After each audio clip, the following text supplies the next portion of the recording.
We want engagement. We want people to know more about this. We want people to be aware of the reasons why it's important. We want people to be excited about it. We want people to come with us on the journey. Welcome to this week's show. This week is about a quest for a sustainable planet. And my guest is Gerard Barron, the CEO and chairman of the board of DeepGreen. Welcome, Gerard. Hi, Greg. Pleasure to be here. Yeah, nice to have you. How's your jet lag doing? I know you flew in from overseas just last night. Yeah, jet lag is it's all in the mind, I've decided. Yeah. Oh, you kind of psych it out, huh? Yeah. Just keep moving. Keep moving. Teach me how to do that, please. Yeah, well, thanks for coming in, and it's great to have you here. And I'm very excited about this episode.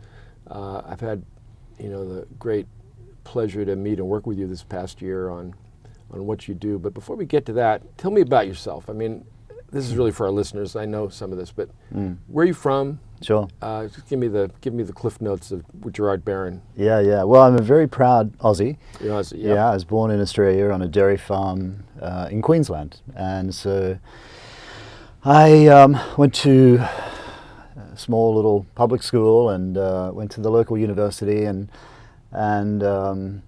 I've always been an entrepreneur. So I started my first company when I was at university, and I've kind of been on an entrepreneurial quest ever since, and I've been very fortunate to have built a few companies around the world, and which have been successful.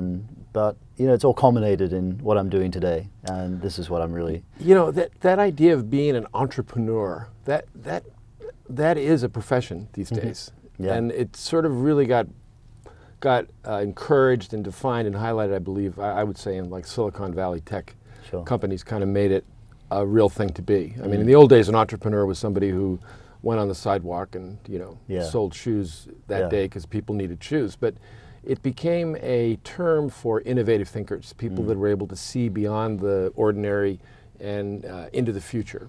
And I have heard you say that it's hard to be able to see the future because not everybody does see it at the same time. Yeah. And the fact that you started early in your life working those were tech companies that you started early when you were in college, very successful. And then you found this project, which is, let's call it the beginning of the biggest, maybe most important work of your life. Without doubt. Because now you're basically looking at a global problem, sustainability, the fact that the fate of humanity and the fate of the earth are the same, and the ocean is the primary driver of everything on the earth. So I like to interchange ocean and earth are really synonymous in my mind. Yeah. And we have a population that's now everywhere. We've grown, exponentially, and we've got needs. And your company, DeepGreen, is poised to satisfy this population, this civilization, really. It's really a whole civilization with some of its primary needs for the next hundreds of years. So tell us about what you're about in DeepGreen and what you do. I heard you say in your opening, we're on a quest for a more sustainable planet, and that's one of the real things that's driving DeepGreen and what's behind the company. And for me, it's about environment. It's about the planet. It's not about the oceans. It's not about land. It's about the planet. And I often see interest groups get very specific about one or the other. But of course, the planet is the planet, right? It's the top of the pole to the bottom of the pole and everything in between. And of course, I guess what I have focused on, and DeepGreen is very focused on, is how we can build a more sustainable planet. And I think my big mission is how can we help move the world away from fossil fuels? And so when you dive into that question, we all agree that climate change is a real issue, and that if we continue on the trajectory that we are on now, that the planet for our future generations is not going to be a very habitable place. And so we see quests to go and build civilization on planets outside of Earth, and that's one answer.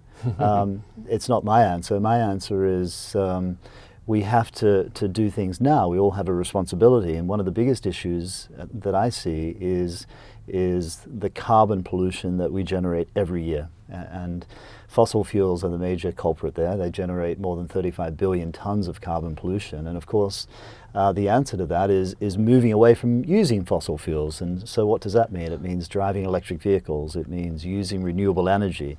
It means making sure that we can store that energy.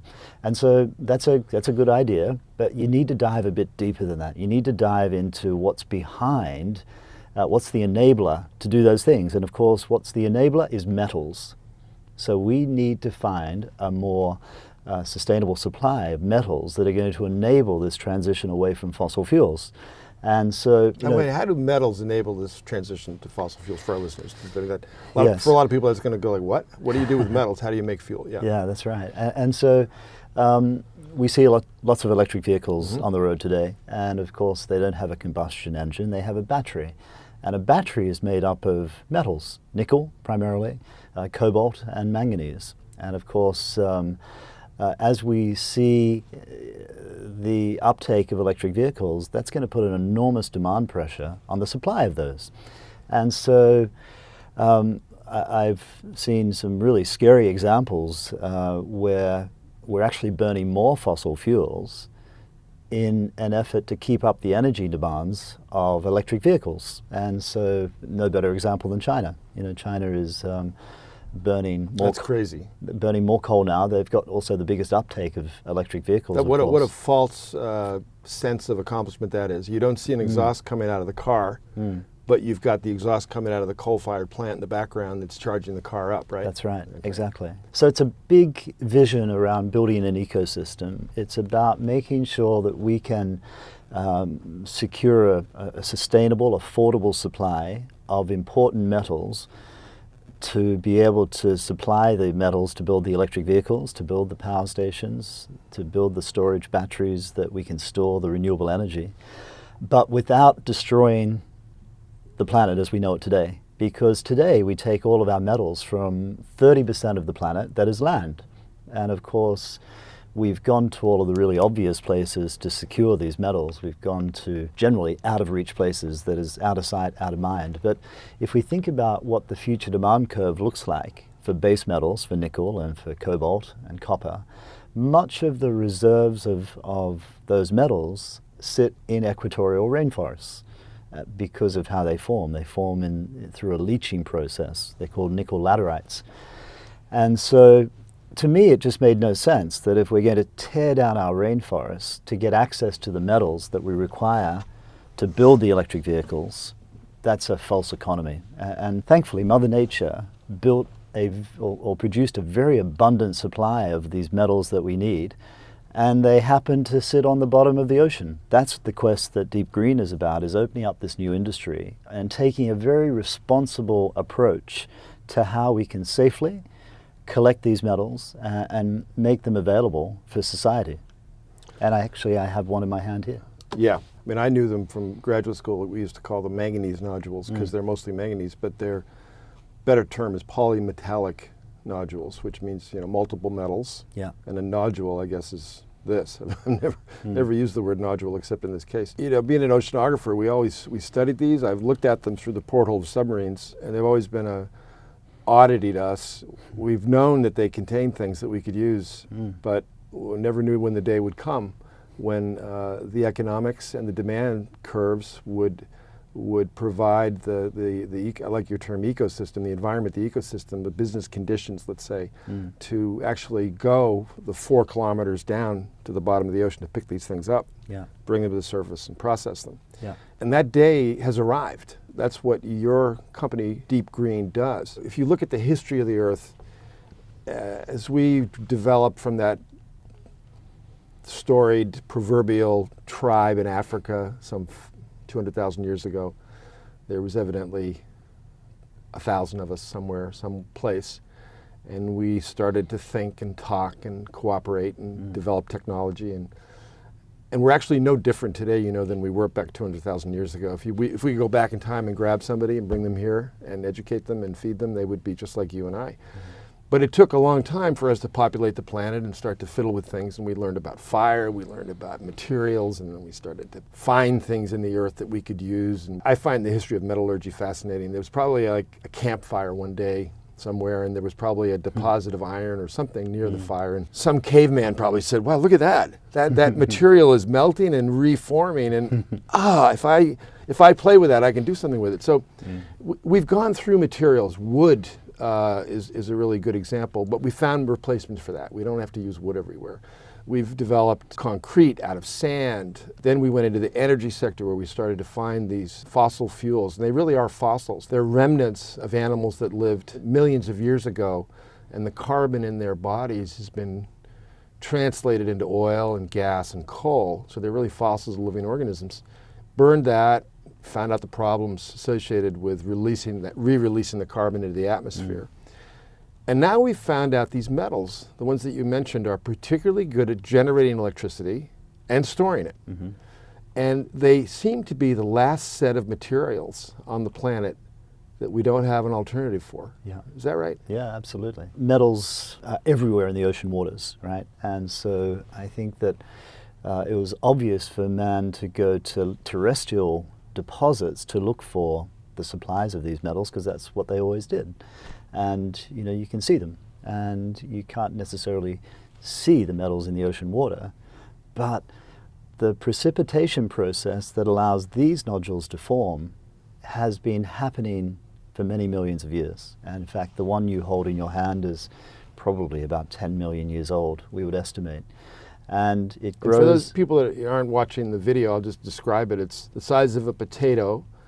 It's kind of light. Feels like I'm holding volcanic rock of some type with fingertip-sized bumps all over it. It's quite extraordinary. You don't see these anywhere else. Can you describe how they're formed over those millions of years? You have to have a specific breeding ground, and pressure is what you're looking for. So that's why you mentioned 4,000 meters. The pressure down there is very high.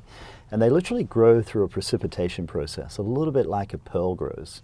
So they start around something. The kernel might be a grain of sand, or they've been found with shark's teeth inside, and around that the precipitation begins. And so you'll find them of different sizes. They don't get much bigger than that.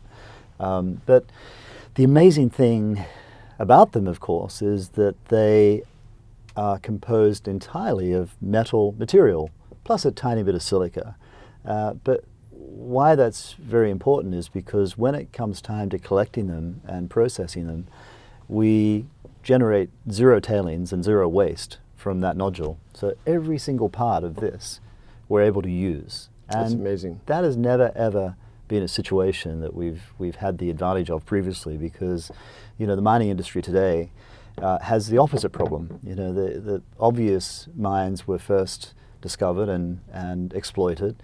And so now they're having to go deeper, they're having to go wider, and the grades on terrestrial mining are really declining. And in fact, generally it means that you have to move an enormous amount of dirt to find a lesser amount of valuable material. And I think the world's biggest copper mine is in Chile. And the grades that they're approaching there now are like 0.6 of 1%. And so it means you've got to dig up 1,000 kilograms of dirt, and you're looking for 6 kilograms of that is usable material, as opposed to these, made by Mother Nature, and doesn't form through anything volcanogenic. It all forms through a precipitation process. And if we have 1,000 kilograms of these, we have 1,000 kilograms of materials that we're able to use in society. And so, I always talk about this resource and our mission as DeepGreen, that we're very focused on ridding the world of fossil fuels, that think of it as a transitional resource, that we're transitioning away from that economy where we were dependent on fossil fuels to an economy where we're using electric vehicles, when we're using renewable energy. And our desire is that we're moving from a consumption model to a recycling model, because at the moment we mine, we manufacture, we consume, and we dump. And that's not sustainable. We need to stop taking from the planet. we need to manufacture, consume, and recycle. Yeah, that's the neat thing about this material. This material is truly reusable. It's not just recyclable, it's reusable. Yeah. The properties of these metals that make them attractive are the electronic properties of the atom itself. It's like, I like to think of it like a rubber band. You can like pull a rubber band, you store energy in it, you let the rubber band go, you can capture that energy. Yeah. And that's kind of how a battery works if you want to put it in extremely simple terms. You move electronic qualities of the metal to opposing ends of the battery, then they're drawn back to each other and you get a current. But it doesn't use the metal up. No. It's like the metal comes out of that, once it gets stretched and released, it comes out of it perfectly again. Like, so you just reuse it again and again and again. That's right. Unlike fossil fuels where you burn them and you've combusted them and you have to wait another 100 million or more years for that to reform. These metals are truly reusable and recyclable. Now, you've said a couple things there that are very important. I kind of want to emphasize them. As we do this transition from non-renewable energy, fossil fuels, to renewable energy, and renewable energy, things like wind, ocean currents, sun, those things are not as easy to turn on and off as gasoline engine or a diesel engine. So we have to store them. Yeah. And that's where the metals come into, the batteries. The metals are also very important when it comes to generating electricity in a windmill or some sort of a turbine. You need tons of this stuff. Like, I think I read that you need 15 tons of manganese or something like that for a big wind turbine. That's a lot of metal. Yeah. Not even a big wind turbine for a 5 megawatt. And you need, in that same wind turbine, you need 5 tons of nickel and 5 tons of copper. Okay. And so that's just the beginning. Then you need the storage battery, because to make renewable energy truly a solution, then you need to be able to find a way of storing the energy when people don't need it so much, so you can make it available when people do need it. And that's called a battery today. Exactly. And I think it's really important for people to understand the scale here. We're not talking about some niche industry. This is like central to the further industrialization of the planet and civilization. And industrialization has gotten kind of a bad twinge to it because we've had bad experiences is how we've done it in the past. Yeah. Past industrializations have had a lot of unintended consequences that have been bad for people and bad for the planet.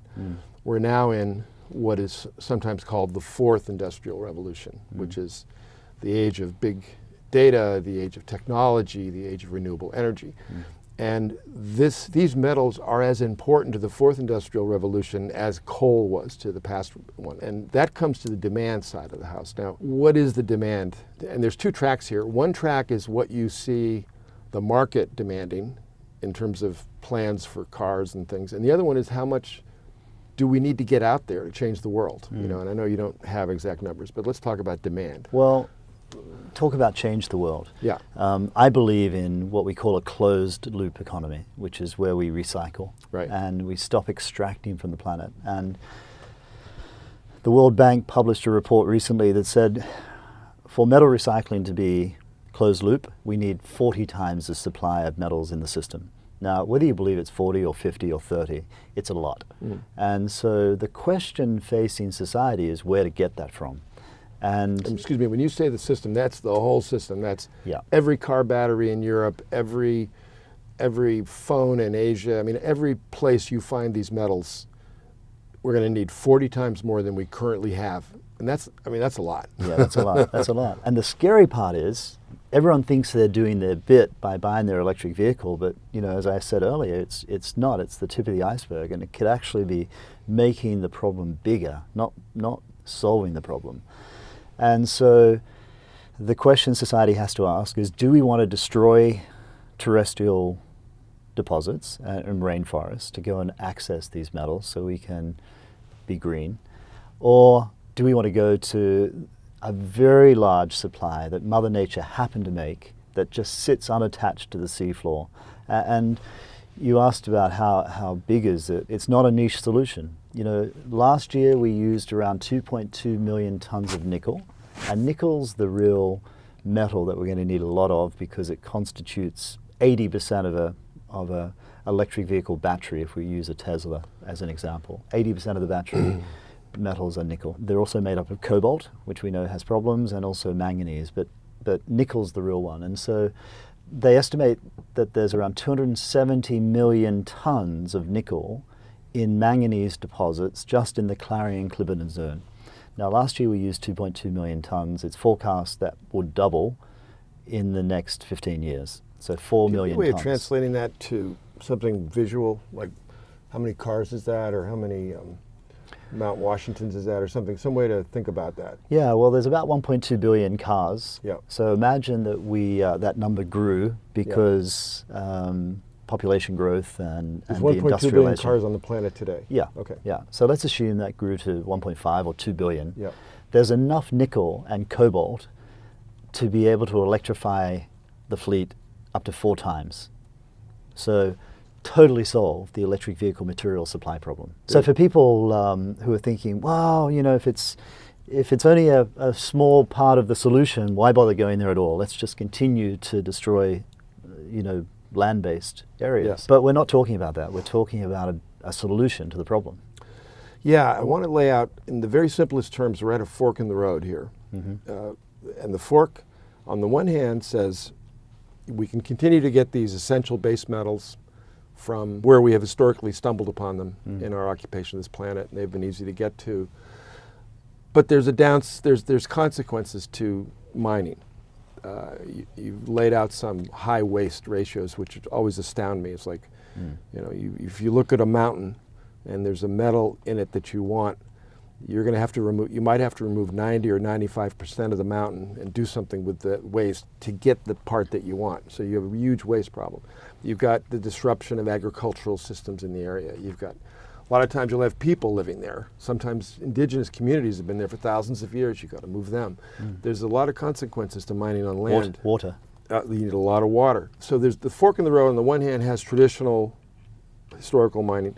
Now the other way is the ocean way, let's call it for the sake of this conversation.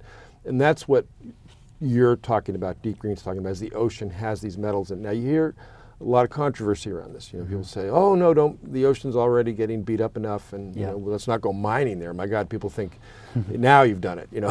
You've overfished it, you've done the reefs in, now you're gonna mine the ocean, come on.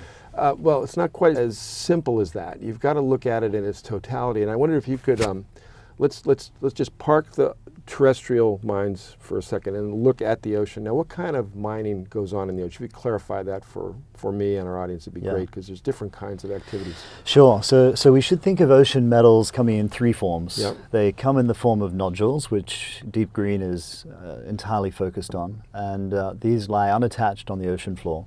They come in the form of sulfides, and much of our land-based deposits are also sulfides, so they form through volcanogenic activity. Then we also have seafloor crusts, and seafloor crusts and sulfides are attached to the core of the earth. Okay. So you've got to go down and mine those. You've got to go down with big nasty machines and break big rocks and turn them into smaller rocks and pump them to the surface. Okay. And not all seafloor assets and metals are the same. Our argument is very much that nodules is where we should be focused, because inside a nodule you have everything you need to build an electric vehicle battery. We have no gold, we have no silver, we have no platinum. We just have nickel and copper and manganese and cobalt. And you know, it's beyond a coincidence that Mother Nature made this deposit that just happens to have everything we need to move the world away from fossil fuels. So the other resources, while they're rich in some base metals, are also rich in gold and some other materials. Those are the sulfides. Sulfides and the exactly. seamount crust too, I believe, is that's right. Is a related cousin of this. I mean, I like to think about it as, I mean, there's more mountains in the ocean than there are on land. Most people don't know that, and a lot of these mountains have cobalt crusts, which are also a remnant of volcanism. That's right. And probably some other processes, I'm not sure, but there's the cobalt crust, then there's the sulfide vent activity, and they're closely related. And those really are ocean analogs of mining. Yeah. You're creating waste, you're grinding things up, you're making a mess, and it's a different kind of a business. And I guess I just want to make it clear that what you're doing is different. These are not attached. It's like picking up rocks on the bottom of the ocean. You don't even have to dig down. They occur right on the surface down there. So you're basically picking them up. So it's physically, it's not a very destructive form of collection. That begins to differentiate it from land. Because in my mind, Gerard, this is about land, ocean. It's like, in a perfect world, if I could snap my fingers and have these metals appear for the battery, that's the source that I would choose. But I'm a realist. And we have a term here in America called cowboy up, which means you can't sit around thinking about stuff. You have to take the information you have before you, and civilization is not stopping. The electric car companies are not stopping. The atmosphere is continuing to warm. We don't have years to sit around and think too much. We have to take the information we have at hand, and we have to take action. Yeah. So for the moment, say, okay, we got at the downside of land mining, we know. Now let's look at the ocean. This nodule solution, it seems like a great one to me. It doesn't have the physical destruction that you have on land. But the other point of it is, don't you have more than one source in one place? And that economy of mines is, if you talk about that for a minute. Sure. So because the metals in our ocean waters are varied, and metals come into the ocean water through two main forms. One is the gases that are forced up through the floor of the ocean, which emit metals into the circulation. And then, of course, over millennia, the erosion of land-based assets, and in particular the Rockies and Andes, were covered in nickel and copper all those millions of years ago. And so you have this a multitude of metals. In fact, everything on the periodic table is in the ocean waters. And so the amazing thing about these nodules, of course, is that when we break them up and separate them, then essentially, because of the very high abundance of metal materials, it's the efficiency is like having 3 tier 1 assets, but all located in one. So it means that you don't have to go and build a copper plant and a processing plant. You don't have to go and build a nickel mine and a nickel processing plant, and the same with manganese. You get to do it once. And out of that one operation, after we've collected and moved the nodules to shore and processed them, the efficiency is never been experienced before in the metals space. That's a good way to put it. It's never been experienced before. I think that's why a lot of people have a hard time understanding it, because it almost sounds too good to be true. If you think about that mountain I mentioned earlier, where on land you'll get 5% of it useful, 95% of it is waste, some of it toxic actually. Now we're talking about a mountain that is 100% usable, and you get 3 sources of material, so you don't have to have 3 separate locations. You get it all in one spot, and you just don't have it on land anywhere. It doesn't occur. It's a uniquely ocean phenomena that this forms this way. It's a completely different pathway. So I think that to me is the choice that we're looking at, is fork in the road, land, ocean. Now the other thing, you mentioned it earlier, you said 30% of the earth is land, which is where we've traditionally been getting our materials for everything, because we're terrestrial creatures and it's easy for us to operate on land. 70% of the planet is ocean. So, I've always thought, Gerard, I love the spaceship Earth metaphor. We are traveling at 67,000 miles an hour right now around the sun, you and I. Yeah. We're never going to get resupplied. Everything we've ever had is here. Everything we ever will have is here, apart from occasionally a meteor entering the atmosphere. So as we manage the supplies on this increasingly crowded spaceship, it seems to me you make sense to look at the vast areas of it that have yet to be used that much, especially on the seafloor. I'm talking about there's a whole host of issues in the water column. I'm not ignoring fishing and coastal pollution, but when you look at the seafloor, there's a choice there, and that I think is important to remember too. We're looking to the ocean. The grades are high. We get 3 or 4 mines in one. We're not blasting. We're not introducing chemicals. What are we doing? What's the downside? Yeah, exactly. So I think that you raise a couple of interesting points, and one is we know not a lot about the oceans at the moment. The statistics are still that we've mapped less than 10% of the ocean floor, and that's changing quickly. But I think through the collaboration of science and private enterprise, we're going to fast track our understanding of what lies on the ocean floor. Does it provide solutions to humanity from a health and well-being perspective, or how can we safely go to this area and be responsible in how we collect and the potential impact that's going to have to the area we're collecting these from. And so when I sat down and thought, well, what sort of an organization should DeepGreen be? It's so obvious to get these metals off the ocean floor if you think about all the things we've said to get to this point. So then it's about, well, what's going to make the right sort of corporation that can win the confidence of people? I call it social license. What's going to earn us the social license to say DeepGreen's the sort of company that we should trust to go and do this?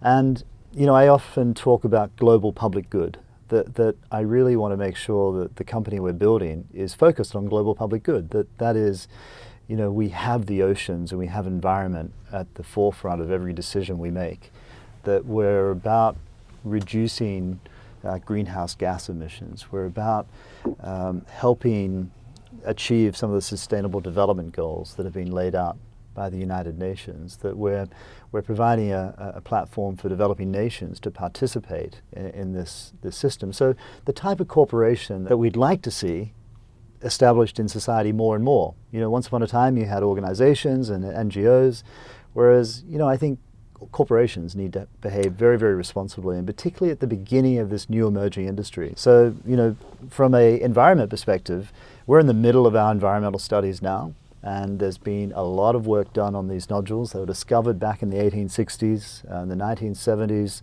To your point, it's so obvious. Why hasn't it been done before? Well, it was done before.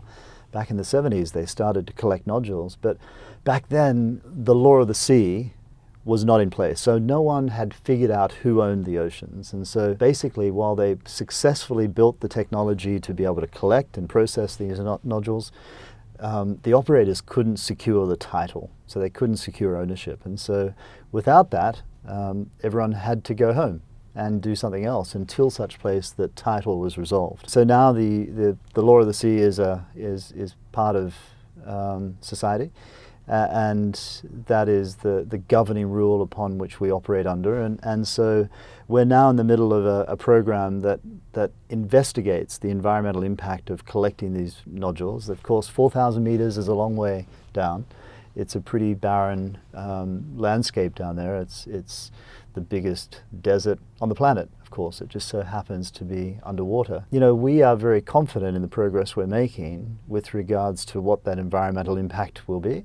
That it'll be a very manageable impact. Of course, we can't say there's no impact because we'll create a bit of a storm down there as we collect these off the bottom, a little bit of dust.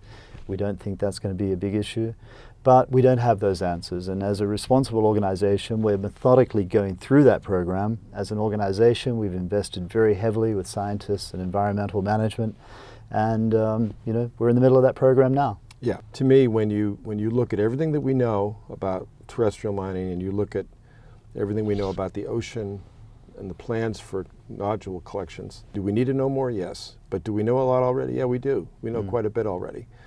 It's pretty clear to me that the environmental touch is lighter on the planet overall to collect the nodules to satisfy these metal needs than digging up more mines on land. And I think that's kind of where I start this. And then I look at, okay, we have to have the metals, unless people want to go without electric cars and without computers and phones and all that. There's sort of an a priori assumption that we need and want these. Where do we go? I would say it's this source.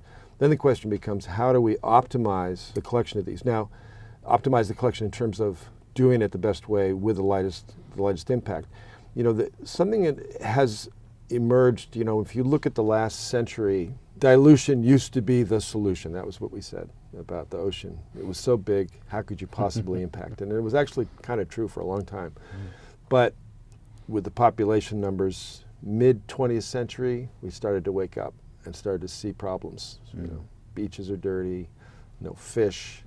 The environment sort of started to really register with us. And that's when the world woke up a bit. The UN kind of began to kick its gears into motion, and we had treaties came out concerned with biodiversity, concerned with pollution, and then, as you referred to earlier, the law of the sea was sort of the constitution of the oceans, and that became the framework how we would manage the oceans. And there was something called the precautionary principle that emerged out of the academic world. Yeah.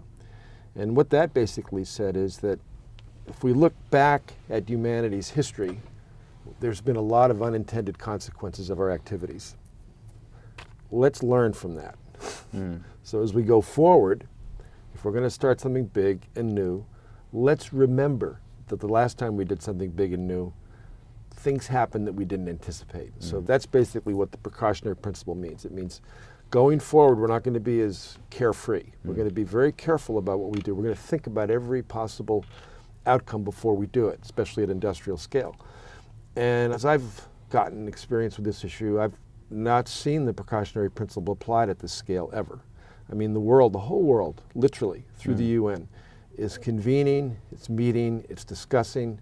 And how many years away is DeepGreen from actually collecting these nodules? Our goal is we'll be shipping product in 2025. So a few more years of work and study. Yes. And, you know, I just want listeners to have confidence that there is a transparent, and some people claim it's not transparent enough. Maybe there could be some improvement there, I don't know, but the intent is for the whole process to be transparent and participatory. It's definitely that. International effort. It's not like companies running off on their own in the Wild West doing things. There's a coherent system that the UN oversees, that you and DeepGreen has spent a lot of time participating in, if you want to. Yeah, absolutely, yeah. We have a team that are focused on helping make sure those regs are really robust, because, you know, that's one of the interesting things about this. I have a view that this could be the most impactful project on the planet, because when you dive into the data, we need to change the supply chain. So we want to build not only an organization that we're very proud of, hence the global public good. You know, it's an opportunity of creating a company that gives back to society, not just develops the asset and supplies metals. So we want a high level of regulations and controls, because while we're very confident of how we will behave, we want to make sure that everyone is held to the same high standards. And so we've actually contributed to making those environmental standards even more robust. Now you have to, there's a balance. And the balance is to make sure that the regulations are manageable to enable companies to safely invest and move this forward. And as you say, the precautionary principle means that, you know, when we anticipate we will be granted a license to collect, we have a license to explore at the moment, but when that moves to actual more of a production license, we don't expect it'll be like, see you in 30 years, pal. You know, we expect the world's going to be focused on this every day. We'll have satellites looking at everything we're doing. And I say bring that on. We want to operate to a very, very high standard. And we want everyone else to as well, because this is about providing a solution, not creating a bigger problem. And, you know, being a little bit selfish for a moment, you know, I want my grandkids to look back and think this was a really great thing. Are you doing this for your children?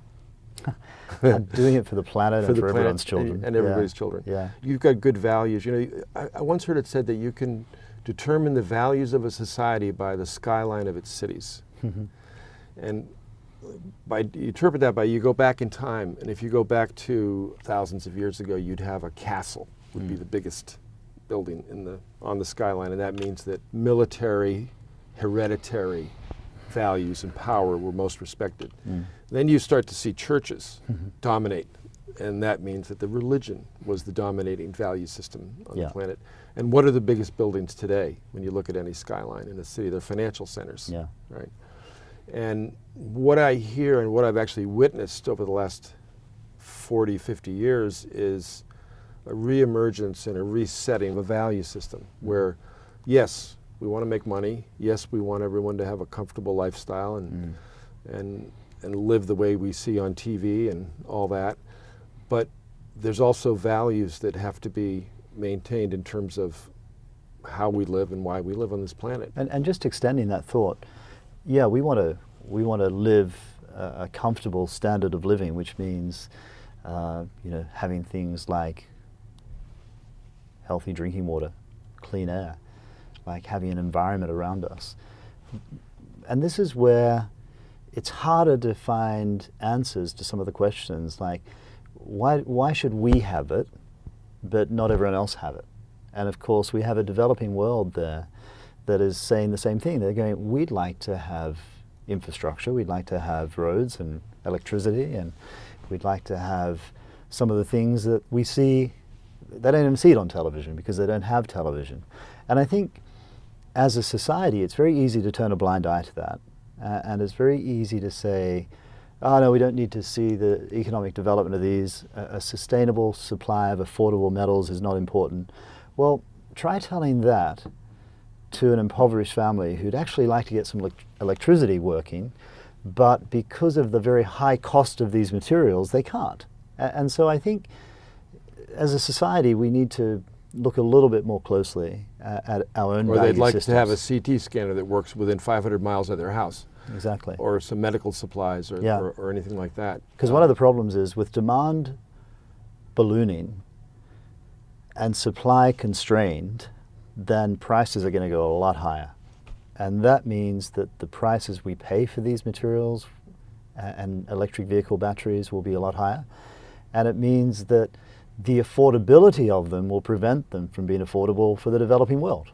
Unless you satisfy that supply. Unless we can find a supply, which is what to enable the broader adoption of these technologies. And this is a game-changing way to do that. That's right. Really, isn't it? It is. You're an entrepreneur, you're a successful businessman, and you understand that world quite well. Do you want to talk a little bit about how you are partnering with the world to pull this off? We're a private company, yeah. And so we look to shareholders to provide capital, myself being one of them, and we have to sing for our supper, so to speak, which means that we have to get the balance right between commercial endeavor and this corporate responsibility, creating a global public good company. And so our strategy was very much through collaboration, because yes, I want to build a really valuable company for the benefit of my shareholders. Otherwise, I won't get the capital to do it. Okay, so we have to accept that.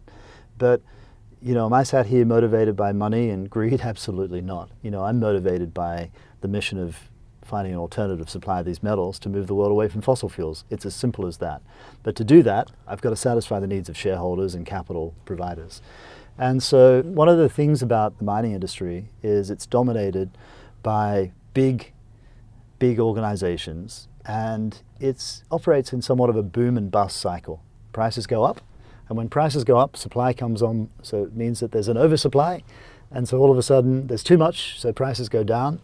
And so you find the mining companies close plants, and so prices go up again. So it's a fascinating thing to watch. What's the percent swing in those things? Can you give me an example? Sure, it can be hundreds of percent. Really? Okay. Yeah, I mean, it was only back in the early 2000s that the price of copper was 40 cents a pound, and less than 7 years later it was 10 times that. Wow. And so and it's now settled at about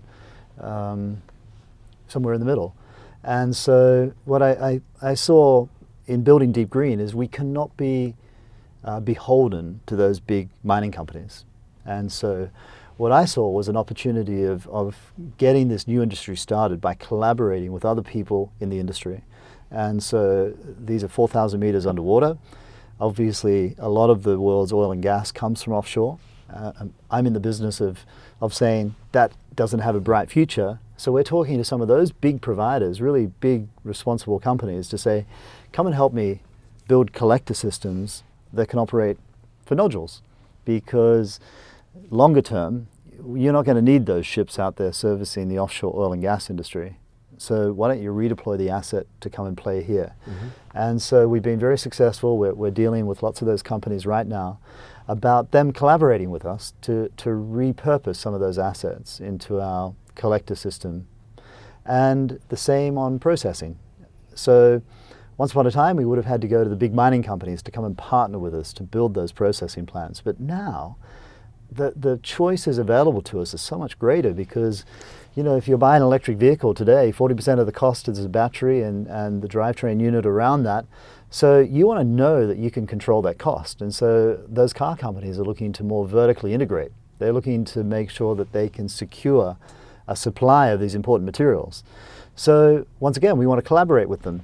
So we've bitten off a big chunk here. Creating a new industry in the face of heavy competition, is a big, dangerous game. And so my view was the best way to de-risk that was to get some other big heavyweights to participate, and not the heavyweights that are currently making all the money off terrestrial mining.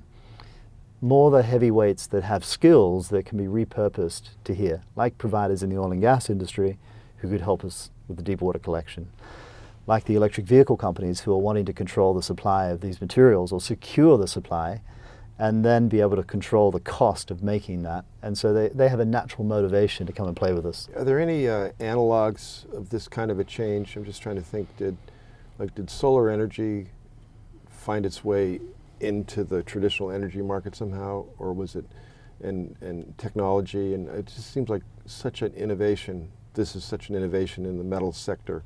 Well, I think those industries were seen as new commercial initiatives, and they operated and established with the help of enormous subsidy. You know, I don't think the motivation was necessarily save the planet.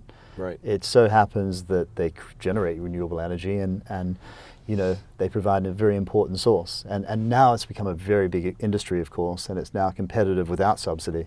So, you know, subsidy is a very important part of getting it started. We don't have that available to us.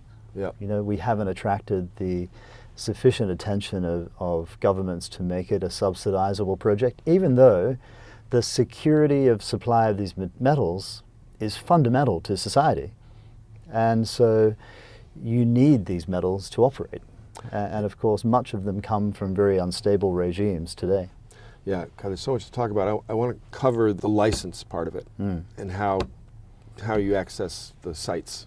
And Sure. we mentioned the Clarion Clipperton fracture zone earlier, which is a part of the ocean seafloor on the high seas, which is that common area that everybody on the planet has access to.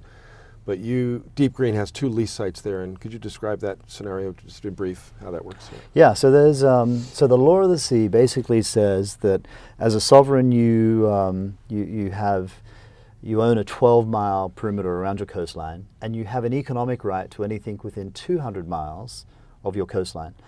But beyond that, it's not yours. It's going to fall under the control of the United Nations. And the law of the sea basically says that anything that is in that beyond 200 mile zone will be administered by the International Seabed Authority. So it's an independent organization that falls under the management of the United Nations, which basically means that when we applied for a license area, we applied with developing nations, because you have to be a sovereign or sponsored by a sovereign to apply. Okay. So the first licenses were granted to developed nations like Korea and Japan and Germany, and they were asked to go and survey their plots. They were given 150,000 square kilometers, and to return half of it by value, so not the bad half, but half of it by value, which would be put into a developing nation land bank. And the idea was that the law of the sea was very driven by the common heritage of mankind. It was really about saying, these assets are not anybody's. They're the assets of society, of the world, and they should only be developed for the good of mankind. The royalties that they generate should be directed towards developing nations, particularly landlocked ones. They also wanted to find a way for developing nations to participate. And so we identified an opportunity to approach a developing nation, and that nation was Nauru, and they sponsor our application in the first instance. And then on the second license area, we have a partnership with Kiribati, which are a group of low-lying islands also in the Pacific Ocean.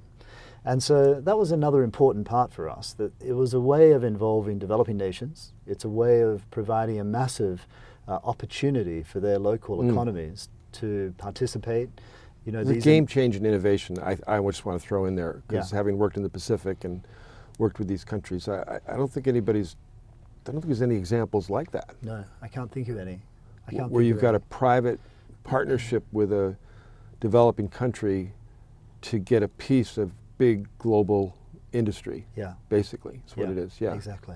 And so that was a fundamental part of our approach. And so we have sponsorship agreements with those countries. We educate children through university. We will pay them a very nice royalty when we're in business. Of course, there'll be a royalty to the ISA as well, which will be distributed to developing nations. And so, but for those developing nations that we partnered with, it's a big opportunity for their future generations to have some hope.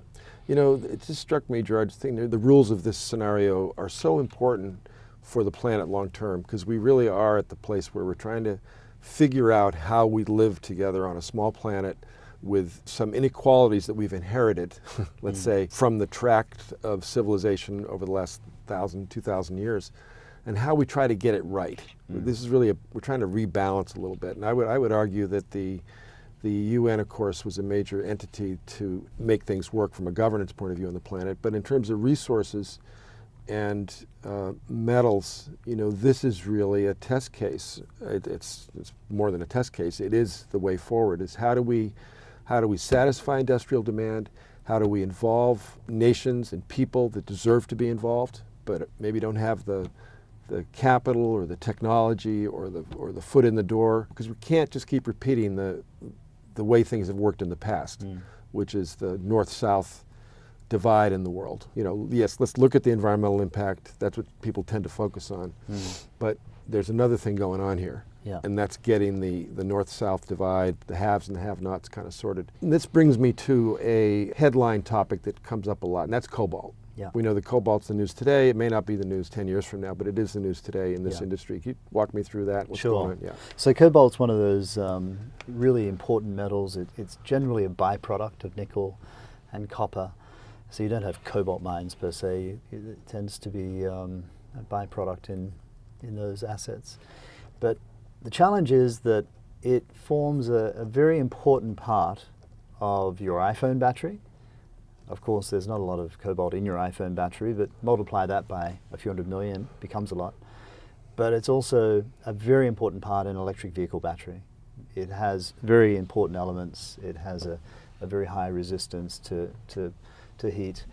And so the world has been in shortage of it, and as a result, prices have been going up, and 2/3 of it currently comes out of the Congo. Now, there are some very responsible operators who operate in the Congo, but there's some who are not as well. And the artisanal mines in particular are very challenging because they're littered with child labor. In fact, it's estimated more than 40,000 children between the ages of 5 and 10 are involved on a daily basis in the collection of cobalt from these artisanal mines. And so, you know, it's heart-wrenching when you see what's happening down there. And of course, it's not just child labor, it's adult mortality as well. Of course, you know, the big mining companies report deaths in mining, and those numbers have shrunk to very, very low numbers. But there's another side of it, and that is the unreported, more provincial operations, particularly in those Central African areas where, you know, life is not very valuable. And so, you know, and I think that's one of the challenges that society is addressing. It's like, how do you reconcile your conscience between really wanting to have the latest gadget, but wanting to not know where the materials came from to make it? And I think what I'm observing is that consumers, led by millennials, I must say, really care about this stuff. You know, if I think about my own daughters, you know, they're very fussy about the products they buy. You know, they want to know what companies' sustainability practices are. And the thought of child labor being involved in the production of these materials is horrific. And so that's another reason why we engage brands in what we're doing, because I think in the medium term, consumers will support brands who have a much more responsible approach to this. And I think that means being able to give guarantees to their customers about where the materials came from, as opposed to say, I don't know, I bought it off that guy. I've had the same experience. You know, I think millennials especially, but I'm fairly optimistic in my view of humanity. I think people in general want to do the right thing if they only knew what it was. It's often how people operate and think. And if they can feel that their purchasing decision is going to have a positive impact on some children in the Congo, they're going to do it. They're going to vote with their dollar. And that's kind of what's been happening in the marketplace with the environment recently, and human rights to certain certification programs where you go into a store and you can you can be guaranteed something by something you read on a label, that buying this is going to have a knock-on effect, positive in a community or for the environment. Yeah. And I think you're right. I think that is the trend line. You said something earlier, though. You said adult mortality. I heard you explain that yesterday a little bit. Could you unpack that a little bit more about how that works in the Congo? Yeah, well, there's been a lot of investigative reporting. Wall Street Journal came out with a nice piece recently, and child labor is in everyone's vision, right? We get that because the kids are small, and they can their size makes them ideal, right, to climb into holes and get the material. Exactly. But the challenge with a lot of mining operations in these developing nations is that they have unsafe practices, and that means that if you're the unfortunate worker who suffers an injury, even if it's not life-ending, it might send you home unable to work.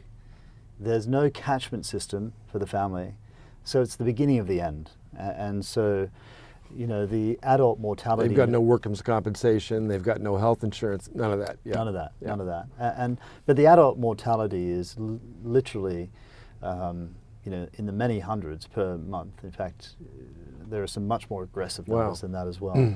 And of course, they're doing what they need to do, right? They're doing what they need to do to survive. Right. And but they're doing it to supply the important metals that we need to buy our new Model S or our new iPhone X or whatever it is. And there just needs to be some change. So cobalt is something that everybody hears about, and there's cobalt in the manganese nodules or in the polymetallic nodules, and could satisfy that. And doesn't DeepGreen have maybe not a codified plan yet, but you're thinking about what will happen to the people there if you go into that? Totally, yeah. Well, I have this view that you've got to start investing in education to solve these systematic problems in developing nations. So how on earth do you start educating a child that at age 5 has been dragged out of bed to go and collect cobalt from an artisanal mine? Very hard, right?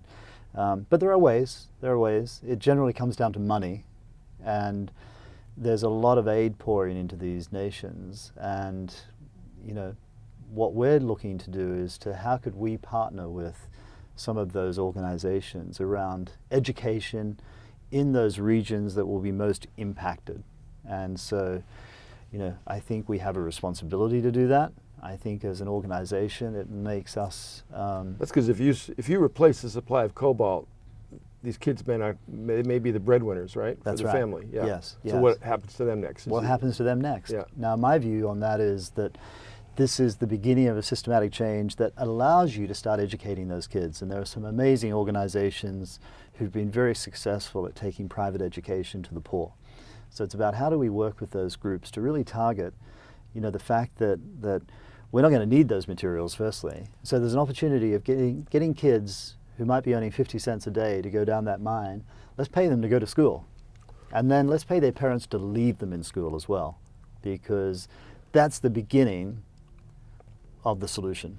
Education has to be at the core of it. And so, we have a number of initiatives around that. I mean, it's about how we move those ideas forward in a way that's consistent with our ethos. That we're very fortunate to have attracted a group of shareholders who believe in that as well, who want to be part of a company that thinks the way we think. And but first mission is, get through the environmental studies and get the license and start supplying these metals to help us. The technology solution of getting them from the bottom of the ocean to somebody's car. If you could just give us a quick rundown of how that works, because I'm sure people are wondering, how do you do that? Yeah, I once remember attending an event where they were looking for investors to support a space exploration company, and I must say I was invited, and I thought, as I went there, I thought, this is crazy. I don't even know why I'm wasting my time. But of course, I walked out of there thinking, this is amazing, this is amazing. Of course I want to go to space. And I think the same will happen in the deep sea, because the technology, the systems we're deploying down there, firstly we're designing the technology to have the least impact on the environment. So we're very, very conscious of that. And the International Seabed Authority have put aside areas that we can never touch as well, right? So there are preservation zones. But the technology that we're going to be playing with is something that people are going to get really genuinely excited about. They're going to be able to come and watch us do it. They're going to be able to put the AR headsets on and watch us collecting nodules on the bottom of the ocean. And generally how it works is we have a mothership that sits on the surface. It's a big vessel, 220 meters plus. And then we have machines that operate on the seafloor collecting these nodules. We'll have up to 4 machines operating at the same time. A little bit like a potato harvester perhaps, okay. you know, that will just slowly move along the ocean floor and collecting the nodules, leaving behind as much as we can on the seafloor. And then through a closed riser system, moving those nodules and any other material to the ship. And then another ship will pull up alongside it and every couple of days and unload the nodules and ship them to shore.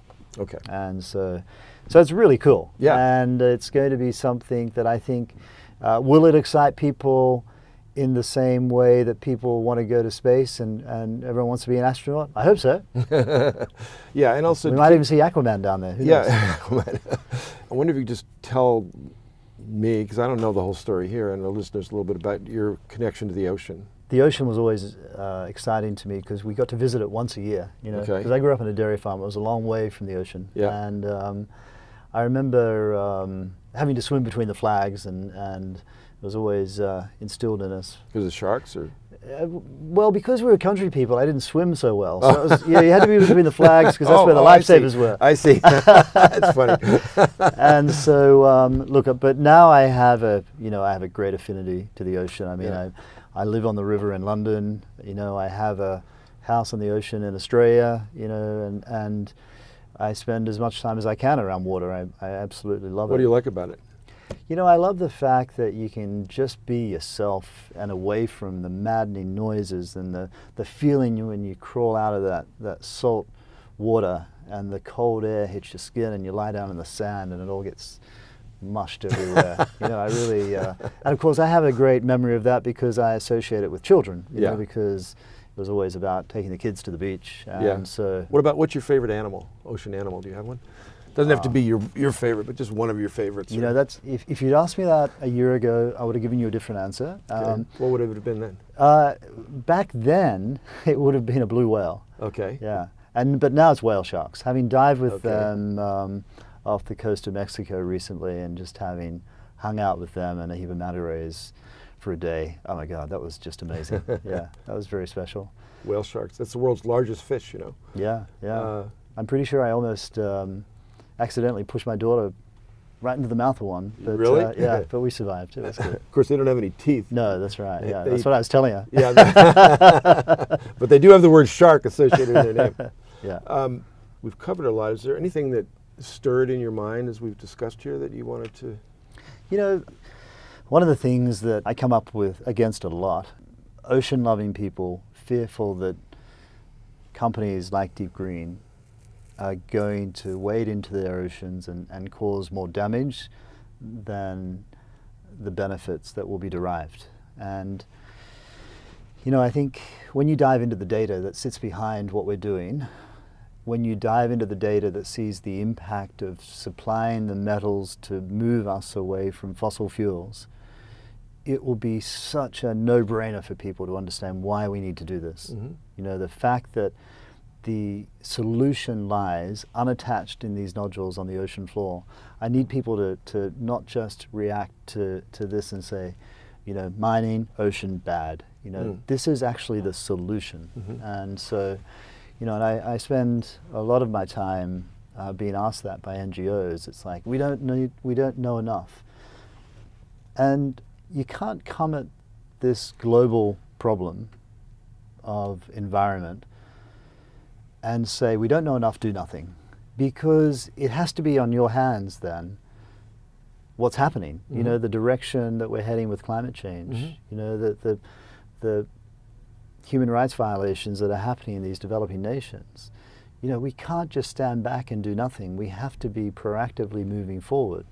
And so, you know, I think we need, but if I use the word NGOs, they get a lot of attention, right? And so they can be very squeaky wheels. And I think from our perspective, we just need a platform to be able to continually communicate, to deal with the concerns that we as an organization have on behalf of society, and to be the responsible guardians of this important new industry. And so, it's an exciting and a very important time. One of the things that being an entrepreneur for 30 years has taught me is resilience, and we're going to stick at this. We're going to make it happen in a way that we're very proud of and society will be proud of, I believe. We want engagement. We want people to know more about this. We want people to be aware of the reasons why it's important. We want people to be excited about it. We want people to come with us on the journey. Well, thank you for your leadership in this whole sector, Gerard. I can tell you, having worked on the ocean and under it my whole life, we need people like you and awareness like this. And thank you for your time today. And it's been a pleasure. It's been a great conversation. And thank you, listeners. We'll see you next week.